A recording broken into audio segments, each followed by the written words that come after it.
Hi Retro Crew, we're here to discuss whether the star-studded 2010 comedy The Other Guys should have gotten a sequel. I'm Matt. I'm Brian, and we're the Retro Sons.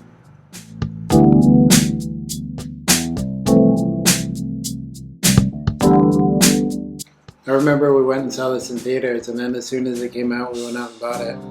Yeah. It was really funny. After we saw it in theaters, we were quoting it the whole way home too. Yeah. Still funny to this day. Yeah. It was very quotable. Yeah, and I say this about a lot of movies, but even though I know what's coming, it still makes me laugh when it happens. I mean, I think Will Ferrell and Mark Wahlberg worked well together. This is really the kind of role for Mark Wahlberg. I know you several times have said you didn't like him as Sully in Uncharted. I like that Mark Wahlberg as an actor. I just don't like him as Sully in that role. Yeah. I don't think he... When I see you play the video games, I don't think like, hey, Mark Wahlberg would be a great Sully. Yeah. Like, it just doesn't fit. But he's great in this movie. Yeah, and they have done other movies together. They did Daddy's Home and Daddy's Home 2. Yeah, they're always funny together. I've never seen the second one. I've seen parts though, and they're always funny. Yeah, well, John Lithgow and Mark or Mel Gibson, are their parents. Right. So that's kind of funny too.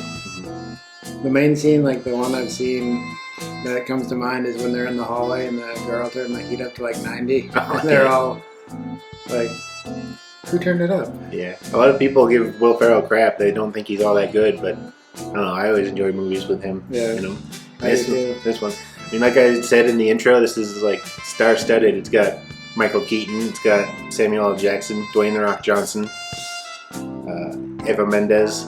Yeah, that's a lot. Like we kept, as we were watching it, we're like, "Hey, he's in this." We didn't know him back when this first came out, or and then that made it even better. Like I don't remember his name, Ben Schwartz or something. The guy who played John Ralphio. Yeah, he's always funny in everything he's in. Parks and Rec. Doesn't he talk for Sonic too? Yeah, he does. Yeah.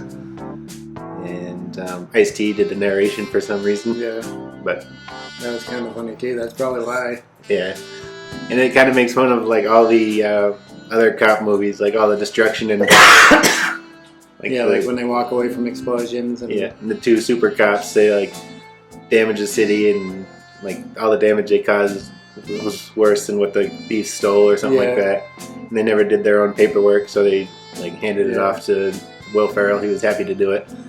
Yeah, it's kind of like Scream for horror movies, for like buddy cop movies. Yeah, that's the best I can explain it. Like all the other cops too, they're like in the therapy session for cops who fired their weapon in the line of duty, and they're just like telling it like it was glorified stories and stuff that wouldn't happen in real life. Like his partner's like, "Let's even the odds," and he threw down a shotgun.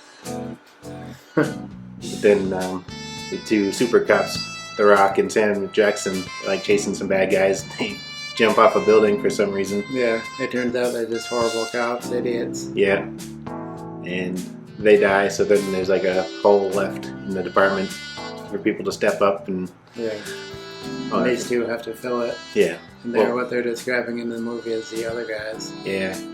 Like Will Ferrell's character, Alan Gamble, he doesn't want to. He likes to play it safe because he's got a past. He like went crazy in college, and he doesn't ever want to like get that dark again. And it was funny when they flashed back to him in college. He played himself. Yeah, it's always funny when they flash back to younger versions of people in there. Like Frank Costanza in Seinfeld. Yeah, Seinfeld, that was the best. He was supposed to be like 20. But Jerry Stiller. Him as like a 70-year-old. Right. Yeah, and Mark Wahlberg's character, Terry Hoyts, they call him the Yankee Clipper because he shot Jeter. Misunderstanding. So he's been like partnered with Gamble, and they're like desk jockeys. And he's sick of it. He wants to get out there and like prove himself, kind of thing. Yeah, he wants to prove that he's an actual good cop. Yeah, he's like got a real anger issue, and Will Ferrell calls him out. I don't know why I said his character name. If I'm gonna just refer to him as Will Ferrell still. Yeah. But he like calls him out at it. He says it's like being partners with the Hulk.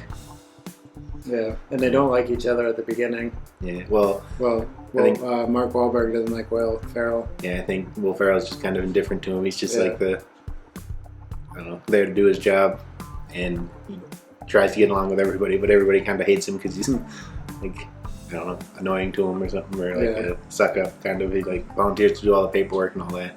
Yeah, which is what he likes to do. Mm-hmm. But he's just one of those annoying people you work with. That right.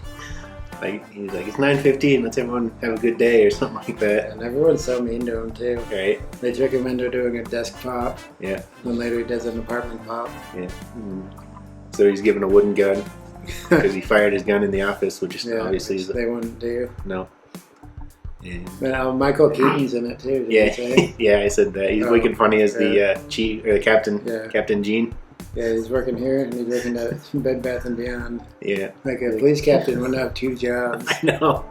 I don't think he'd have time for it. I don't either. But I don't know. But he's like chastising Alan Gamble for being unsafe with his gun. Then he's just letting there like scratching his ear with his and all that kind of stuff. Yeah. Then he just throws it on the desk. Yeah. But I like the way he talks, and he's making TLC references and claiming he doesn't know he's doing it. Yeah, it makes 3 or 4 of them in the movie. Yeah. He's always just like, I don't know what you're talking about.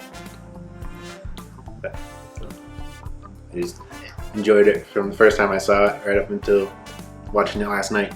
For that other guy's in it too, the Marine. Rob Riggle. Yeah. Yeah. How do you know who I was talking about? Because I realized we'd forgotten to mention him earlier too. But like I said, star-studded. Steve Coogan. I don't know what else he's in, but he's funny in this one. Yeah. Oh, Ray Stevenson, is it? He's the Australian guy. Oh yeah. Mercenary. Yeah. And they said the guy that played what's his name? Gabe Lewis. Yeah, Gabe Lewis was in there, but I didn't see him. Yeah, I didn't see him either.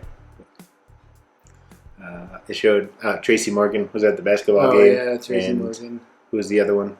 I said it last night. Yeah. Who she was. But just. Didn't she play Jackie's mom on that 70s show? Yeah, right, she did. Yeah. Sharon. I want to say Was it Moncler? No. No. Who was it?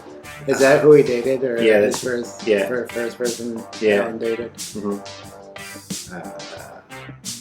I keep wanting to say Sharon Stone, but that's not either. No. I hate when this happens. We always get here and we forget the names. It's like dancing right on the periphery of my... Yeah. Well, we'll write it down below. Yeah, unless I think of it, because I'm going to be... Yeah, thinking of that. Yeah. Okay, but anyway. But yeah, and like how on Lethal Weapon, Murtaugh has like all the family type guys. He has a Toyota Prius. Oh, yeah, right. So it's kind of making a joke of that too. And Big Mike and the gang. Oh yeah. Like, mess it up. Yeah, they destroy it pretty much. Yeah. Funny stuff, and this is funny. Like that stop motion scene at the bar is probably my favorite. Yeah. I don't think it's been topped yet in a comedy movie. Yeah. There's a good slow motion scene in the movie, and there's a good stop motion scene in the movie. Yeah, the car chase at the end is done well. Yeah. It's in that red Prius, and they're following him in like SUVs and everything. Yeah, and they're like, "Where do you learn to drive like that?" He said, "GTA." Yeah. Or Grand Theft Auto. Yeah. And the guy in the car chasing them was like, "Someone's been playing Grand Theft Auto." Yeah, which you wouldn't learn to drive like that from playing a video game because it doesn't translate well. No, but it's funny that he said it. Right. Like, you would never say that in real life. I know. There are some good surprises and stuff like that, like twists, like that one unassuming little guy, he was like in on the bad guys deal there, yeah. Yeah, then he was on the good side again at the end. Yeah, I don't think he was joining in to be like a bad guy, he was just like trying to do something for their pension, I don't know exactly. Yeah. But. What do you do around here, Bob? Well, Bob, they're mean to like everybody who's just like there to, like the friendly people who are there to just like do a good job and everything. Yeah. And then the other cops are always like dumb, like they're Rob Riggle and his partner were talking to a class and they like handed out their guns, like, who's got my gun? Yeah. Come on. And they took the kid for a ride. Like, there's 30 students in this class, and in a year, 10 of you are going to be dead. Like, yeah. It is so dumb. Yeah.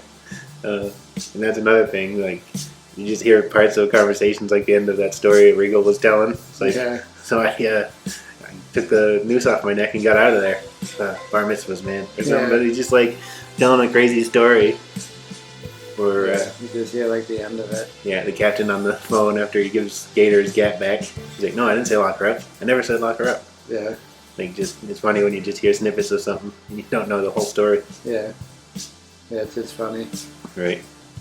And at the end, they did lead up to a sequel, like big time. Yeah, they did. Derek Jeter came up to him and said he had a case he's been working on and he give it to them. Yeah, he's like, here's your next assignment. So they were definitely thinking about doing a sequel. Mm-hmm. And it's probably too long away from doing that one, but they could definitely do another. Yeah, they could. I don't think it's been 13 years, but... Yeah, I know part of the comedy of it was like Mark Wahlberg not liking Will Ferrell, but I mean, he could still be a short fuse guy, and he could still get annoyed with Alan or Will Ferrell. I'm making this confusing because I keep just interchanging the names, but yeah. But yeah, I still don't think they get along great. No. They're more friendly to each other now, but... Yeah, because they're still the same characters. They had a little bit of growth, but I think they could still just slip back into their... Yeah, their old ways. Mm-hmm. And how come Mark Wahlberg learned to dance, learned to sing, all this stuff to make fun of people? I don't know. Just learned art. Yeah. Just because it was funny, I guess. Yeah. And it came in useful to him. Then when Will Ferrell chased him to the dance class there and he was screaming from the door. Yeah. Like, that'd be very embarrassing in real life. It would, yeah. And Mark Wahlberg, he just kept jumping to conclusions about his ex-girlfriend there. And yeah. He said she was working at a strip club for dollars, but it was a ballet class. Yeah.